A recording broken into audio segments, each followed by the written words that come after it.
کیا دریائے فرات خشک ہو رہا ہے؟ کیا واقعی لوگ اس میں سے سونا نکال رہے ہیں؟ اور اگر اس میں سونا ہے بھی تو اس کی مقدار کتنی ہے؟ کیا یہاں پر سونے کا پہاڑ ہے؟ نبی کریم صلی اللہ علیہ وسلم نے حدیث میں فرمایا تھا کہ دریائے فرات سے سونا نکلے گا، لیکن ساتھ ہی انہوں نے تلقین کی تھی کہ اس سونے کو کوئی نہ نکالے۔ کیا واقعی دریائے فرات میں سے سونے کے پہاڑ یا سونے کی مقدار برآمد ہوئی ہے؟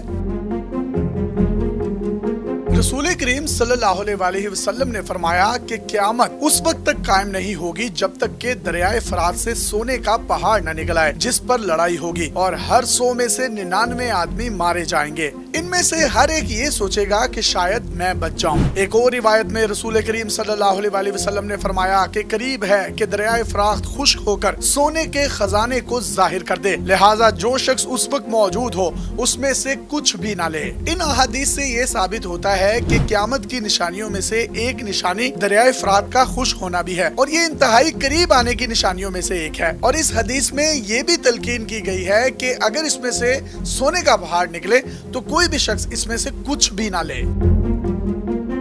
پچھلے کچھ عرصے سے کہا جا رہا ہے کہ دریائے فرات خشک ہو چکا ہے۔ اس میں سے ایک پرانا شہر برآمد ہوا ہے، لوگ یہاں سے سونا نکال رہے ہیں۔ کچھ لوگ تو یہ بھی کہتے ہیں کہ حدیث میں ذکر کیے گئے سونے کے خزانے سے مراد تیل کا نکلنا ہے، لیکن اس پر بات کرنے سے پہلے ہم تھوڑا سا دریائے فرات کے بارے میں جان لیتے ہیں۔ دریائے فرات تقریباً 2780 کلومیٹر لمبا ہے۔ یہ ایشیا کا 15واں اور مغربی ایشیا کا سب سے بڑا دریا ہے۔ اس کا ڈرین ایریا تقریباً 4,40,000 مربع کلومیٹر ہے جو 6 ملکوں میں پھیلا ہوا ہے۔ یہ 2 شاخوں کارا اور مراد سے مل کر تشکیل پایا ہے۔ دریائے فرات کھائیوں اور گھاٹیوں میں سے ہوتا ہوا جنوب مشرقی شام سے عراق میں ابو کمال کے مقام پر داخل ہوتا ہے۔ یہ ایک بہت بڑا دلدلی علاقہ بھی بن چکا ہے۔ دریائے فرات پر ترکی اور شام کے مقامات پر بہت سے ڈیم بنائے جا چکے ہیں۔ اس پر پہلا ڈیم 1970 کی دہائی میں تعمیر ہوا تھا۔ اب تک بننے والے ڈیموں کی وجہ سے اس کے پانی کے بہاؤ میں کمی آئی ہے۔ 15 اپریل 2014 کو ترکی نے دریائے فرات کا بہاؤ مکمل طور پر بند کر دیا تھا، جس کی وجہ سے ترکی اور شام کے بارڈر پر ہی خشک ہو گیا۔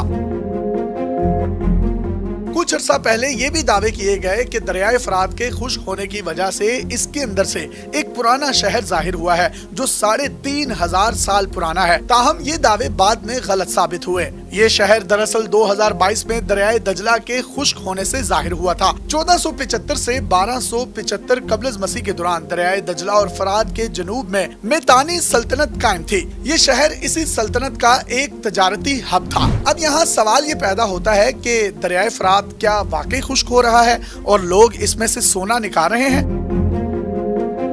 پہلی بات تو یہ ہے کہ دریائے فرات میں پانی کا بہاؤ ضرور کم ہوا ہے، لیکن یہ مکمل طور پر خشک نہیں ہوا۔ دوسری بات، سونا شروع سے ہی سب سے زیادہ ڈیمانڈ والی دھات رہی ہے۔ دریائے فرات دنیا کی سب سے مشہور آبی گزرگاہوں میں سے ایک ہے۔ ایسے دعوے کیے گئے ہیں کہ اس میں بہت زیادہ سونا موجود ہے۔ دریائے فرات کی تاریخ ہزاروں سال پرانی ہے اور یہ بہت سی تہذیبوں کے لیے پانی کا ایک اہم ذریعہ رہا ہے۔ ماضی میں دریا کے کنارے پر چھوٹے چھوٹے پیمانے پر سونے کی کان کنی کی کارروائیوں کی اطلاعات موصول ہوئی ہیں۔ کچھ لوگوں نے تو دریا کے کنارے میں کافی مقدار میں سونا ملنے کا دعویٰ بھی کیا ہے، لیکن ان دعووں کی بعد میں کوئی تصدیق نہیں کی گئی اور نہ ہی اس سے متعلق کسی بھی قسم کے شواہد یا ثبوت فراہم کیے گئے ہیں کہ دریا میں کافی مقدار میں سونا موجود ہے۔